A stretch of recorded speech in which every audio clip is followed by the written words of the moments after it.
አብ ወወልድ ወመንፈስ ቅዱስ አሐዱ አምላክ በስመ አብ ወወልድ ወመንፈስ ቅዱስ አሐዱ አምላክ በስመ አብ ወወልድ ወመንፈስ ቅዱስ አሐዱ አምላክ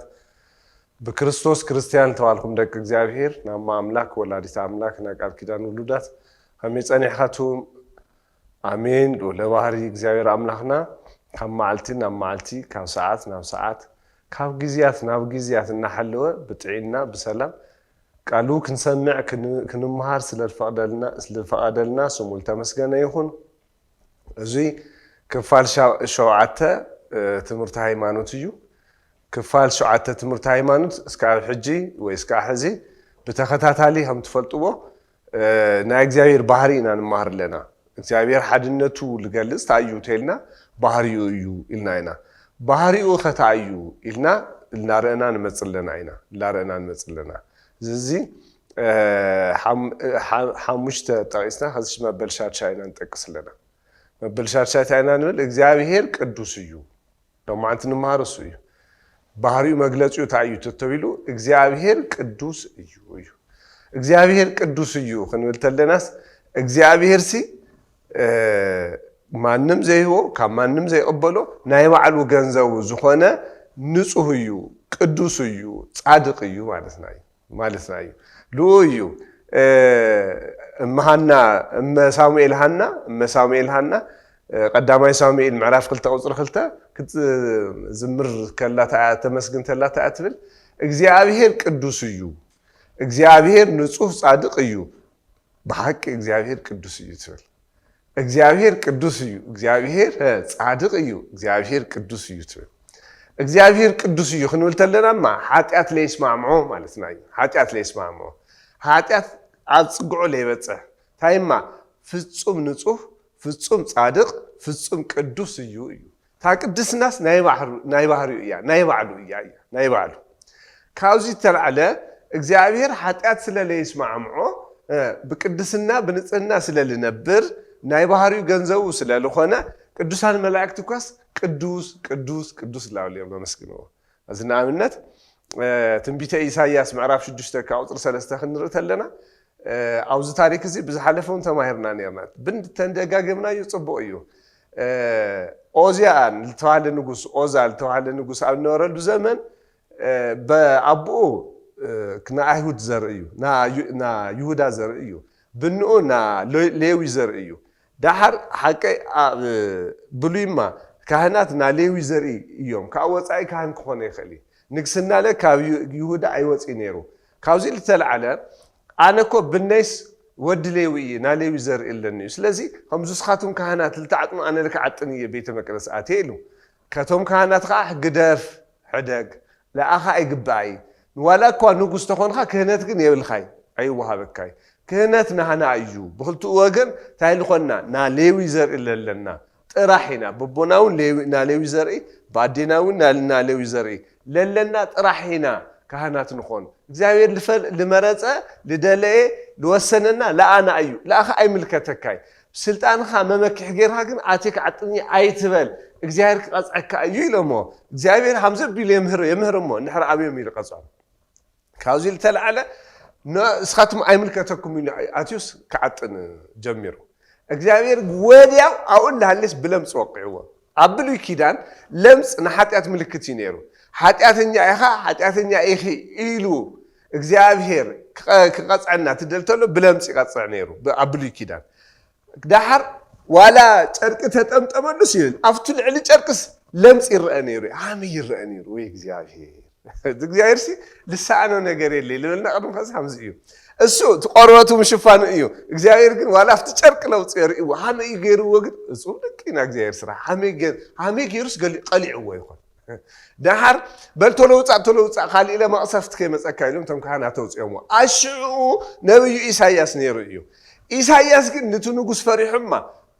ሱቅ ኢልዎ ነይሩ ግደፍ ኣይትእተይ ወለይ ኣይገሰጾይ ምክንያቱ ነብዩ ና እግዚአብሔር ነብዩ ክግስጾ ይግባእ ነይሩ ክቁጥዖ ይግባእ ነይሩ ممهر ومجسس كون نير وحمد مكملكوت قدوس يوحنس أزمة مكملكوت قدوس يوحنس تاريخهم نجوس هيرودوس لبها النار عشوع زمن نحاو نعركيلاوس لتوهاله نحاو جنا بيوت اللي عليه سويتو كمنتلو دول إما مكملكوت قدوس يوحنس أي جباي سال أخ أي تجباي الجسيس وياه نجوس هي فرحة أي حفرة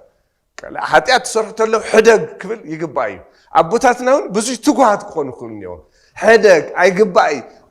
تخكل من قد أي تخد لخاي حتى تصرح لخاي إلهم كقصصو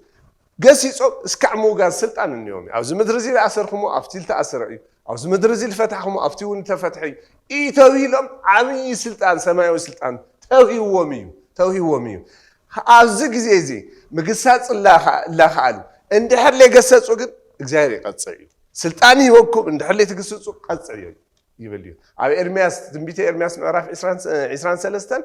السخاتهم مقصاي سلالي خالهم نزيهم كواسو يدخلوا بعلك العلية يبلي إجزاير همزة بيدي قد صعيب عاوز زمن زيون خذ خوفو زمن يوم لقصة اليوم خمس سلطانهم لوجز نيرو جن لو من زمن عن دبت التحزت يا تمثل نبي إساياس شجرو زي نيرو كقصصو لا تجبس سوق الوا فريحو الشعيتا رأي بلمس وقع وجزير لمن لتنقص راح كي مسلكم لنبي إساياس لوعلو بلمس وقع نبيو ناجزير نبيو جن بلمس منشر وقع دحر ويا نبي إجزاير لا توهله هم بيلو حتى أتنياك بحال بلبل لا تأكلوا لا دور أتو تحاويو عمتو أوزيا مويتو تنقص مويتو دحر إجزاير عبيت مقدس تجلس له الحفل بلا بجرمة بقى قدوسان سرافيل لا مسجنوه قلتكم في عينهم شفينهم قلتكم في اجرام شفينهم قلتكم في لا برروا همزين لا اولوا لا مسجنوا نبي إساياس رايه همين نانو قدوس እግዚአብሔር ምድር ሁሉ በክብሩ መሊአ ላውሉ ላመስገኑ መን ይርኢ ነብይ ኢሳያስ እግዚአብሔር ተገሊጹሉ ለሎ እስኻ ልፈራሃዩ ንጉስ ይሄው ሞይቱ አነ ግን ዘላለማዊ ይሄው ንኢኹም ንግስናይ ኣብ መንበረይ ኢሉ እዩ ከሪኦ ደሊ አምዝ ተገሊጹሉ ዳሐረ ተመላእክት ታይላሉ አመስግነሞ ቅዱስ እግዚአብሔር ጸባኦት ፍጹም ላበሉ ላመስግነሞ ከዛ አስተውዕሉ لمن تعلم قدوس يلمو قدوس للخنا نصوح سلالخنا حاتيات سلال يسمعوا في الصم صادق أملاك سلالخنا همزة عين أملاك لسه دهر حاتيات سلال يسمعوا نبي تايلو تناجرو يبل أفتا قطر شومنتا تنبيت إساس معرفش جست قطر شومنتا لمن الأخينا من خك خدلنا يلو سلاسي تناجر أو مشترى سلاسي أو بدم يلقلت بقلت سيتها تعرف وإذا هم استوعلوه سلاسي مخانو بخلت ملكو يتجلسوا ملائكة لا سلسة جزء قدوس إلى ما مسكينهم بعلو እግዚአብሔር بعلو سلاسي لا لمن خدلنا أيو لمن خكلنا أخينا أيو سلسة الناتو جالس إناجر سلوس قدوس التمسكنا يا أخوان سلسة أنحنا وعنا تاينا نمسكنه سلوس قدوس سمو قدوس يو خبرو قدوس يو مسكانو قدوس يو ملكوتو قدوس يو እግዚአብሔር ስለዚህ ቱ ቅዱስ እግዚአብሔር ቅዱስ ላውላ መስገኑ እሱ ነገና መልእክተኛ ደሊው ራዩ ዋላኳ ኃጢአት ሰሪሑ እግዚአብሔር ብለምጽ ተቀጽዖ ለነብዩ ኢሳይያስ ግን አስተውዕሉ ታገርዎም ነብዩ ኢሳይያስ ላ ሰምዖ ኮይ ለመን ክንልእኺና መን ከከደልና ይሉ شعو نبي إساس أنا نيهو جن من تريش بمنزل توقع إن ኃጢአተኛ ይሉ هايو أمينو ኃጢአቱ الشعيتو ملاك سرافي كاو سماي لابرر مصيو حاوي بغوطت حيزو كنافرو انصيهلو بل كنافر خانصيهن ينمو خد لافت ملكتخا تختل تلوك خافصم تبيلو اصريولو كذا اسعلو رايو عاوزي بدم غيرنا نستعلو هذا እግዚአብሔር ቅዱስ ስለሆነ ቅዱስ ላተዋለ ሰሐም ለመስገን ከዚ ሌጂ አይተስተعلو ወይ አብ ሰዓታት ወይ ደሞ ሌቲ ወንጌል ምስተነበበ ወይ በቅዳሴ ቶም ካህናት ሐመ መስረዕ ሒዞም ዝተመስግንወተለው ቅዱስ እግዚአብሔር ጸባኦት ፍጹምላው ሐመ ደስ ልብል ሻይቱ ዝዕጣኑ ዞም ካህናት ተንቀሳቀሱ ቱ ቅዳሴ ቱ ሰዓታቱ ቱ ኪዳኑ ቱ ወንጌሉ ትሪኦተለ ሐመ ተመስጣ ነፍስ خلاص ሰማይ ተኸደቅ ስለዚህ ሃምዚ ለመስገን እግዚአብሔር همزي تخونتلو أنحنا رأي حاتيات نسرحت لنا جن إجزامير حاتيات سلا يسمع معه رأي لا وضعت سدنا مالتي لا وضعت سدنا لمن تعي لا وضعت سدنا له حاتيات سلا يسمع معه لا وضعت فتيبنا كين خدجن يخزرين فتيبنا كين خدجن نساهيونا نساه رأي نبي إساس نساه سلا لا تيجي من تريدون ينص حليكوا أو حاتياتكوا عينيكوا مسفلا عنصيو لا تلقون እግዚአብሔር ሐምዚ ይልገብር የንጽህና የቅድሰና የጽድቅና አዛ አውዝ ምድር ለሃላህ አነ ጻድቅየ አይባህሊ ቅዱስየ አይባህሊ እግዚአብሔር ጥራይ ቅዱስ እግዚአብሔር ጥራይ ነሚ መጽሐፈ ኢዮብ ጻድቅ ኢዮብ ታይብል መጽሐፈ ኢዮብ ምዕራፍ 15 ቁጥር 14 ሐምዚ ይብል መጽሐፈ ኢዮብ ምዕራፍ 15 ቁጥር 14 ሰብ ንጹህ ክኸውን እንታይ እዩ ሰብ ንጹህ ክኸውን እንታይ እዩ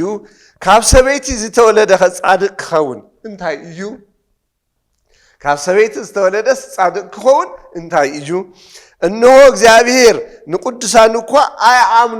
አይአምኖምን እዩ ንቅዱሳን እኮ አይአምኖምን እዩ ሰማያትን ኣብ ቅድሚኡ ንጹሃት አይኮኑን ኣብ ቅድሚ እግዚአብሔርማ እንትርፍ ባዕሉ እግዚአብሔር ኣብ ቅድሚ እግዚአብሔር ንጹህ ዝኾነ ነገር የለ ሰማያት እኮ ኣብ ቅድሚኻ ንጹሃት ይኾና እያ لذي السندح اللي ينصحنا السندح اللي يقدسنا السندح اللي يصدقنا السندح اللي يبقعنا عنحنا نبقعنا لصدقنا نصحان نكون قدوسان نكون يخوننا لويو نتينا لا كنقرب انتان ريو كنقرب انتان قداماي بيتروس لوعلو قداماي بيتروس معرف قداماي بيتروس معرف حدك اوصر 15 همزي يبل انا قدوس يمو نسخاتمون قدوسان خونو خمز بلا أنا قدوس يمون سخاتمون قدوسان خونم خمزة أتوم نستوعهم سخاتم يبلمو استكمبا أنا قدوس يمو قدوسان خونو توايلو تزعيفو يمو كمتي اتزوعكم قدوس زخونة نسخاتكمون بخلو أكايدهم قدوسان خونو بمنتاي بنسها هامي أنا حاتياتنا مجمريانا عمنينا لو زي قدوس النازل كنمت سبسو إلو زاليلو قدوس أيخوني مجمري حاتياتو كأمن خيل النيو እግዚአብሔር ከታይደሊ ታይፎቲ ተልኹሞ ነራይ ሓጢያቱ ለአምን ሓጢያቱ ለፎቲ ይደሊ አብዛ ምድር እዚኣ ራዩ አብዛ ምድር እዚኣ ለሃለ ጻድቅ አይባሃል ይሰብ ፍርዲ ይልጽበ ፍርዲ እግዚአብሔር ባዕሉ እስኻ ጻድቅ ኢኻ እስኻ ሓጢያተኛ ኢኻ ልብል አብዛ ምድር እዚኣ ለሃለ እዩ ግን ይኸዚ አብዛ ምድር እዚኣ ለሃለ ጻድቃን ለተባሉማ ሓጢያቶም ለአመኑ ሰባት እዮም خذي أذا علم زيا خلت جيجا يفتصم له خلت جيجا تحدى حتى من نتصار أنا دو كانتنا ينقسيه أنا دو كان أي حد أتلو كان أنتنا بوليس أيو لا الخا من نتصار زي فاتيم أيدله خال أي نجنا مغنيات مدردار همزو كوت لي خنيرة أنتنا كوت لي جاجين نيرو همزي لا الخا مغنيات مدردار له زي لا إجزاير فاتيمون نصالو أي مخنيات لدحن تلخون نيرو ما أبونا قدام كدحن نيرو تهون خبلي خايا زاد صبل استبالت له زاد سخال فتر خلي سويتي أجاجاتني هي وانخا ثمن أجاجيني جن قصعت أيملتو ثلاثة ما زيار مخنيات لا أيفوتي حتى أتخم مسم من نتصار لا أيفوتي هاي ما يفوتك زيار هير تلخم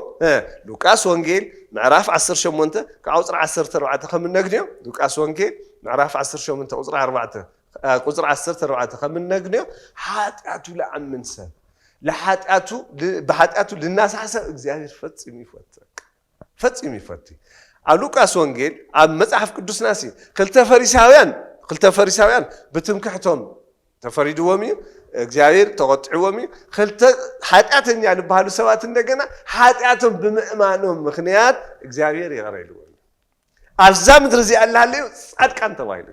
ጻድቃን ተባይለው ካመይ ሉቃስ ወንጌል ምዕራፍ 18 ከቁጥር 9 ጀምርና ነንብተለና ክልተ ሰባት ለቤተ መቅደስ ወጹ ይብል አምላክና ኢየሱስ ክርስቶስ ባዕሉ ምሳሌ ገይሩ ተምርተሎ ክልተ ሰባት ናበይ ደየው ናቤተ መቅደስ ተሓደ ፈሪሳዊ ተሓደ ቀራጺ ነበሩ ተፈሪሳዊ ከምዚሉ ጸለ አምላክና ኢየሱስ ክርስቶስ ምሳሌ ክብተሎ በትክክል ተፈጸመ እዩ ለህ በትክክል ተፈጸመ ነሃር ተፈሪሳዊ ከምዝ በለ ጎይታይ አብሶሙን ክልተ ግዜ ጾም ካብ ዘለና አስራት የውጽ ከምዙ ኃጢአተኛ ዝቀራጺ ላርአይኮ ስለለይ ገበርካኒ የምስግነካ ኣለኹ በለ እቱ ቀራጺ እቱ ኃጢአተኛ ግን ለሰማይውን ቅንዕ ክብል አይደለ ድንን ይሉ ግን ልቡና ወቅዐ ልቡና ወቃስ ንዓይኒ ሓጢአተኛ መሓረኒ በለ ካብ ክልቲኦም እዚ ቀራፅ እዚ ፀዲቁ ናብ ገፁ ከደያ በዓሉ ኣምላኽና ኢየሱስ ክርስቶስ ኣፅኒዕዎ ተቃለክ ኣፅኒዕዎ እንታይ ስለ ዝገበረ ርእዩ እቲ ፈሪሳዊ ንፅፅር ኣምፅኡ እዩ ከምዚ ስለ ዘይገበርካኒ ኢላ በለ ትቀራፅ ግን ልሰብ እውን የርአ ንባዕሉ ጥራሕ ይርአ ንሰማይ እውን ቅንዕ ክብል ክደፍር የደለየ ሰማይ ዙፋንካ እዩ ኢሉ ስለሰብ ድንን ኢሉ ልቡና ወቅዐ ንባዕሉ እናርአ ንዓይ ሓጢአተኛ መሓረኒ በለ እሱ ድማ ፀዲቁ ከደ ከስታይ እዩ ፀገሙ ተትን ሰብ ርእዩ ናይ ባዕሉ ሓጢአት ብልሓሰበ ቁፅሪ ብንስሓ ናብ ንፅህና ናብ ቅድስና የምፅኦ ናብ እግዚኣብሔር ሕብረት የምፅኦ ናብ ገነት ናብ መንግስተ ሰማያት የምፅኦ ማለት እዩ ስለዚ ምእመና እንታይ ኢና ንምሃረው እዚ ተተዊሉ ርእዩ ሰብ ሓጢአቱ ትናዘዝ ተሎ ብሓጢአቱ ትናሳሕ ተሎ ስለ ባዕሉ ጥራሕ ትሓስብ ተሎ ንባዕሉ ጥራሕ ትርኢ ተሎ እዩ እግዚኣብሔር ልፈቲ በቃ ኣብዚ ነስተውዕል ስለዚ ዓይነነፃፅር ብዙሕ ሰብ የነፃፅር እዩ ሓጢአቱ በቃ ታማንንትና ታማ ከምዚ እግዚኣብሔር ኣይፈቲ ተጠንቀቁ ምክንያት ምድርዳር ኣይፈቲ እግዚኣብሔር በዲልካ ደ እወ በዲለ ኣጥፊእካ ደ እወ ኣጥፊእክ ደ እወ ጥፊእ ይቕረበለኒ እግዚኣብሔር እዚ ይልደኒ ልክ ሓምኡ ሉቃስ ወንጌል ምዕራፍ 7 ቁፅሪ 36 እውን ከምኡ ኣሎ ሉቃስ ወንጌል ምዕራፍ 7 ቁፅሪ 36 ኣብዛ ከተማ ሓንቲ ሓጢአተኛ ነበረት እያ ርእዩ ሞ ብዙሕ ከሎ እዩ ሓጢአት ዝሰርሐ ንምንታይ እዩ ሓንቲ ሓጢአተኛ ነበረት ዝብል ዘሎ እቶን ሓጢአታ ዝኣመነት ማለት እዩ ንምንታይ ኣብ ዝኾነ ድሓር ንመፅኡ ኢና እታ ሓጢአተኛ ማርያም መን ተፍረት ትበሃል ወይም እታ በዓልቲ ሽቶ ማርያም እሳ ንኣልባስጥሮስ ሽቶ ገዚኣ ብ300 ዲናር ማለት ሻዕቱ ክባር ልበሃል ማለት እዩ እሱ ገዚኣ ኣምላኽና ኢየሱስ ክርስቶስ ዳስምዖን ልበሃል ሃምለሎ ንዑ ፈሊጣ ንዑ ኣልሻ ኸይዳ ከመይ ስምዖን ልበሃል ፈሪሳዊ ማ ብጣዕሚ ዝገርም ዝኻልኣይ ፈሪሳዊ እዚ እዩ ኣምላኽና ኢየሱስ ክርስቶስ ቤዛ ካይዶ ምሳሕ ገዛይቲ ኣንገደለይ ኢሉ ወሲድዎ ከዛ ኣሰዕሉ ኣምላኽና ኢየሱስ ክርስቶስ ጠሚዱ እዩ የኾነ ኩሉ ኢዱ ዝኾነ ንኩሉ ዝምግብ በቃ መጋቢ ፍጥረታት ይስማ ታማ ልቦንኡ ክምግብ ይመፁ ልቦንኡ ክምግብ ግን እስተውዕለ ድሓር ሲልዎም ምስ ቅዱሳን ሃዋርያት ዳስምዖን ከይዶም ማዕዲ ተቐሚጦም ላሃለዩ በዓልቲ ሽቶ ማርያም መፅያ ልክዕ መፅያ ሽቶኣ ከፊታ ነስኒሳትሉ ኣብ እግሩ ተደፊኣ እንደገና ላበኸየት በበኸያታ እግሩ ሓፂባቶ ካብኡ እንደገና ኣርሲሕዮ ኢላ ብጨጉራ ሓበሰቶ ከምዚ ኩሉ ትገብር ተሎስ ምሳሕ ኣውሊዑስ ለሓመዮ ናብ መጀመርያ ሰብ ኮይኑ ስምዖን ምሳሕ እውን ኣውሊዕዎ እንደገና ሓሚይዎ ይገርም እዩ ሃመይ እዚማ ነቢ ተልኾን ነይሩስ እታ ሰበይቲ መን ምዃና ምፈለጥ ኣሞስ ልበለ ኣስተውዕሉ ሰብ ጋቢዙ ዝኸስር ሰብ ይምሓረና ጋቢዝ ካለ ከሲር ካለ ሃመይ እዩ ከቢድ ነገር ድሓር ኣምላኽና ኢየሱስ ክርስቶስ ማእምረ ህቡኣ ስለ ዝኾነ ናልቡ ስለ ዝፈልጥ ስምዖን ኢልዎ ርእዩ ለሓመዮማ ኣንሕና ተልኾን ወዲያው ናልብ ንፈልጥ ምኾንና በስማ ይምሓረና ምተጣፋእና ኩነና ባዕልና እላ ፈለጥ ኣምላኽና ኢየሱስ ክርስቶስ ግን የቐፅዖ ንኡ ለማ ከምህሮ ደልዩ ስምዖን ኢሉ ኣቤት ክልተ ሰባት ካብ ሓደ ጎይታ ልቃሕ ተለቂሖም ነይሮም ሓደ 500 ሓደ 50 ተለቂሖም ድሓር ክኸፍልዎ ስለ ዘይከኣሉ ምሕረት ገይሩሎም ካብ ክልቲኦም ሲ መን እዩ ኣብሊፁ ልፈትዮ ኢልዎ እቲ ብዙሕ ዝሓደ ገሉ ኢልዎ እወ ፅቡቕ ተናጊርካያ ኣታርአዩ ንኣምላኽና ኢየሱስ ክርስቶስ ኣስተምሮ ብላዛ ብጥበብ ምኽሪ ከምዚ ምዃኑ እዩ ለረደካ ኣሎ ተም ታዳና ካስኻ ማለት ማር የበለይ እንታይ ደኣ ፅቡቕ ተናጊርካ እዛ ሰበይቲ እዚኣለ ብዙሕ ሓጢአት ሰርሐት ለዚ ብዙሕ ተሓዲጉላ ኣብሊፃ ሳትፈትዮኒ እያ ኣስተውዕል እስኻ ርእዮ ገዛ ተኣቲ ተለኹ የሰዓምኻኒ እሳ ግን ስካዕ ከዚ እግረይ ትስዕመኒላ እስኻ ተኣቲ ተለኹ እግረይ ይሓፀብኻኒ እሳ ግን ብንውዓታ ሓፂባትኒ እስኻ ዘይተቐብኣኻኒ እሳ ግን ሽቶ ቀቢኣትኒ ኣብሊፃ ብዙሕ ሓጢአታት ሓደገላ ስለዚ እምነት ከድሕንኩ ብሰላም ክድ ተባሃለት ርእዮ ኣብ ምድሪ ፃድቃን ተባሃሉ እንዳውም ታይልል ተመስከረላ ወንጌል ኣብ ዝተነገረ ኩሉ ናዛ ሰበይቲ እዚኣ ስም ክላዓል ኢልዎ እስካዕ ክዝለና ልዕል ኣለና ዝተዋረኸት ሰበይቲ ስለዚ ኣብ ምድሪ ርእዩ ክልቲኦም ንምንታይ እዮም ፃድቃን ኮይኖም እንተኢልና ሓጢአቶም ዝሓስቡ ብሓጢአቶም ንባዕሎም ጥራሕ ዝርእዩ ስለ ዝኾኑ ስምዖን ስለ ናዛ ሰበይቲ ይልረየ አስተውዕሉ ተሓደ ፈሪሳዊ እንደገና ምስለቱ ቀራጺ ይልረየ ረዩ እግዚአብሔር ክልቲኦም ይፈተዮም ለመን ይፈትዩ ለዞም ኃጢአቶም ንረዩ ለባዕሎም ንረዩ ለሰብ ለባዕሉ ክርተሎ እግዚአብሔር ይርኦ ሰብ ለሰብ ትርተሎ እግዚአብሔር ይሓድጎ አስተውዕሉ ለዚህ ካውዚ ክንጥንቃኔና ምስ እግዚአብሔር ይሕሸና ደውወ ንጽህና ቅድስና ይልየና ደውወ ናብ ቅዱሳን ሕብረት ክንድመር ይግበአና ደውወ ስለዚህ አስተውዕሉ እዚ ተደሊና ኃጢአትና ምርአይ ይልየና ሓደ ግዜ ሲ ሓደ ቦስ ኣብ ግብጽ እዩ ካብ ገዳምስ ላብ ከተማ ይኸዱ ነይሮም ተኸተሎ ሓደ ሰይጣን ሓደ ወሮ ሰብኣይ ተንገርግሮ ተሎ ይርዩ እሞ ዞም ልኡል ሕብሕብ ነበረ ሰባት ወይ ዞም ኣቦና መፅኦም ሰይጣን የውፅሉ ወይ ዞም ኢሎም ይልምንዎም እሺ ኢሎም ይኸዱ ሰይጣንስ ሙፃእ ክወፅእ ኢልዎም ንቶም ኣቦ ግን ሓደ ሕቶ ክሓተኩም ኢልዎም እሺ ሕተት ኢሎሞ ኢየሱስ ክርስቶስ ትመፅእ ተሎሲ ኣባጊዕ ብየማኑ ኣጣሊ ብፀጋሙ ጠጠው ክፍልኣየን ዝብል ፅሑፍ ተሎ ቶም ኣባጊዕ እንመን እዮም ቶም ኣጣሊ ኸንመን እዮም ኢሎሞም ከዚ ሓምሊ ደለየ ዝተውዕሉ ምእመናን ታምል ደለየ ሶም ግዘሞ ቦግን ተረዲእዎም ተንኮሉ ዞም ኣባጊዕ እንድዒ ካፍቶም ኣጣሊ ሓደ ግን ኣነ እየ ኢሎም ይበሃል ለባዕሎም ታም ገይሮም ሓጢአተኛ ሻዕቱ ኡይ ኢሉ ወፀ ይብል እሱ ግን እንታይ ይደሊ ነይሩ ካባጊዕማ ንሕና ኩልኡ እኮ ብትዕቢት ክሓድሮም ይደልዩ ድሓር ይወፅእ ክብል ርኢ ተንኮሉ ለስታማን ሰብ ለዓርሱ ትርኢ ተሎ ኣጋንንቲ ይርሕቑ እግዚአብሔር ይቐርቦ እግዚአብሔር ላው እግዚአብሔር ቀረው እሱ ለላባኻቱን ቀሩ እዩ ካብ ሰይጣን ረሓቁ እሱ ለካባኻቱን ረሓቁ እዩ ልብል ነው እዩ ስለስተማን እግዚአብሔር ታይፎቲ ተልና ኃጢአቱ ልርእሰ ለባዕሉ ልርእሰብ ብዛዕባ ባዕሉ ጥራሕ ልምብርከኽ ሰብ ስለና ባዕሉ ጥራሕ ኃጢአት ለሓስብ ሰብ እምበይ ንኻሊእ ሰብ ኃጢአት ለይምልከቶ እሱማ ፈራድ እኒኦ መን ባዕሉ እግዚአብሔር እዚ እዩ ቀዳማይ ቆሮንቶስ ምዕራፍ 15 ምዕራፍ 15 ከአውጥር 8 እስከ 10 ቅዱስ ጳውሎስ ልናገሮ ነገር ሊገርም እዩ ቀዳማይ ቆሮንቶስ ምዕራፍ 15 ከአውጥር 8 ከምዚ ይሉ ቅዱስ ጳውሎስ ታዩ አምላክና ኢየሱስ ክርስቶስ ድሕሪ ትንሳኤኡ ሃመቢሉ ቅዱሳን ሐዋርያት ሃምል ተረአዮም ላገለጸ ይመጽሞ ልኡል ቅዱስ ጳውሎስ ሃመሉ ሃም ተረአዮ وهم تجلس تبرهده تلو خمسة يبل قدامي كورنثوس معرف 15 أو 18 دحره كلاتهم دما بزي ما علتو زتولد نزم السنعي ترعيني دحره كلاتهم دما بزي ما علتو زتولد نزم السن نعي ترعيني أنا تنقافية يقول هم دنقت بزي ما علتو تولد تعيلخون يموت لك حمو يا موت يا أنا هاي قبل يدو عدو كأون دجنا أنا كلاتهم هواريات زنا أسكو إجا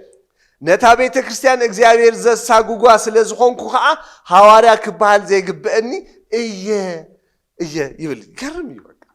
ሐዋርያ ክባል ኳስ አይግበአኒ አነ ጭንጋፍየ አነ ሙትየ دحر ግን ዋላ ሐምስ ተኾነ دحر ግን ላየተረየኒ አነ ቀዳማይ ጢሞቴዎስ ምዕራፍ ሓደ ከአውጥር 13 እስከ 15 ደማ ዝገርምሎ ስባዕሊ ደግሞ ቅዱስ ጳውሎስ ቀዳማይ ጢሞቴዎስ ምዕራፍ ሓደ ከአውጥር 3 እስከ 15 ከምዚ ይብል አነ ቀደም ስም ጎይታ ዝጸርፍን ረእይዎ ብዛዕባ ንባዕሉ ኃጢአት ዝትናገርተሎ አነ ቀደም ስም ጎይታ ዝጸርፍን ዘሳጉግን ዝገፍዕን እንተነበርኩ እኳ ሰዓን ፍልጠት ነዙይ ስለ ዝገበርኽዎ ምሕረት ረኸብኹያ ልበሉ በቃ هذا أفزل لهم تمار لهم منا نستعون قد مخزي بلاي مفلاتنا بزو حاتيات صريحنا أينا بزو حاتيات أزي بلاي مفلاتنا أيمو محرتنا قنينا إلو لنا طرح تايمنا نملس لا لا هذه بوتا لا تصدق بوتا نملس كأون دقنا قطرع سرعة خمسة يبل أبرسيت بكريستوس يسوع زرخبنا أمنة فقرن سأجا قويتانا أواي بزيمة أن بزحة لمن تاي بلاي مفلات يجير يومه بلاي مفلات يجير يوم وطلع سرت حمشتها يسوع كريستوس نحات أن كدحن مسا زبل قال كده جموية يسوع كريستوس نحات أن كدحن مسا زبل قال أمونن كل سك قبلوا زجبان أيو أنا خا كل زجدرخو هات يعتني إياك بس ما نسكوي السكو رأي خلاء كورنثوس معرفة 10 تقلت خم نجرا الناس كعسال ساي سماي لتنطقة لكن دوسان ملاكتي قانقال سمع نهايتهم قانقال تناجرة أكلين اللي جبوه እግዚአብሔር لتمرز عقهاي يلوكاس بعلو لمسكر له يكون بعلو لمسكر له يو ግን أنا ኃጢአተኛ እያ በቃ ቅዱሳን አምዝ እዮም አነ ኃጢአተኛ እዮም ሉሉ አነ ጻድቅ አነ ጸዲቅ አይውሊ ሃምዚ ልብል ሰብ አይጥቀሚ ሃምቲ ፈሪሳዊ ኢልኮን ከምኒ ቅዱስ ጳውሎስ አነ ኃጢአተኛ ልብል ግን ኣብ ቅድሚ እግዚአብሔር ሞገስ ይረክብ ስለዚህ አይናንለና እግዚአብሔር ቅዱስ እዩ هو ቅድስና ባህሪኡ ገንዘቡ እዩ ስለዚህ አንሕና ቅዱሳን ክንኾን ንስሐ ይህበና ይሞ አንሕና ናኡ ተመሊስና ማኸምዚ ንበሎ ዳዊት ከምዝ ልበሎ መዝሙር 130 ቁጥር 3 መዝሙር 130 ቁጥር 3 ኃጢአት ተትቆጻጽር ነርሃማ ኣብ ቅድሜኻ መንጠጦ ክብል ነይሩያ አስተውለክ ስለዚህ እግዚአብሔር እኮ ራእዩ ለአና አይጸልእና ኃጢአትና እዩ ጸልእ ኃጢአትና ወጊድና ንመጾተለና ግን ይደለና እዩ ይናፍቀና እዩ ስለዚህ ታይንበሎ ራይ ኃጢአት ብልሰራሕና የቁጽሪ እስኻ ትቆጻጽር ተጥቆል መን ከተርፍ ነይሩ መን እሳን ራይ ምሕረትኻ ልበዝሐ ርህራሄኻ ልበዝሐ ይቅርታኻ ልበዝሐ ስለልኾነ እዩ እምበይ ትዕግስትኻ ልበዝሐ ስለልኾነ እዩ እምበይ ንድሕንለና ናባኻ ንምለስለና ብቸርነትኻ እዩ እምበይ ንብልተለና ኃጢአትና አሚንና ንመጾተለና እሱ ይቅር ይብለና ይቅረብልና ለስታይናነ ላውዝ ቅድስና ዚ ሕብረት ብንስሐ ክንመለስ ንስሐ ይሁንና እዩ ለዚ አስተውዕሉ ታይናኑ ለና ኸዚ እግዚአብሔር ቅዱስ እዩ ቅድስናኸ ኃጢአት ለይስማዕሞ ለዚ አንሕና ለካበይን ምንታ ናቱ ክንኾን ምስናቱ ሕብረት ክለና ከኃጢአትና ብንስሐ ክንነጽልየና ማለት ለዚ እግዚአብሔር አምላኽና ቅዱስም ልኾነ ንሕና እውን ቅዱስ ክንኾን ለንስሐ ለስጋው ደሙ ከብቀና አምላኽና እግዚአብሔር ቅዱስ ፈቃዱ ይኹነልና ዳሕና ጽንሑታ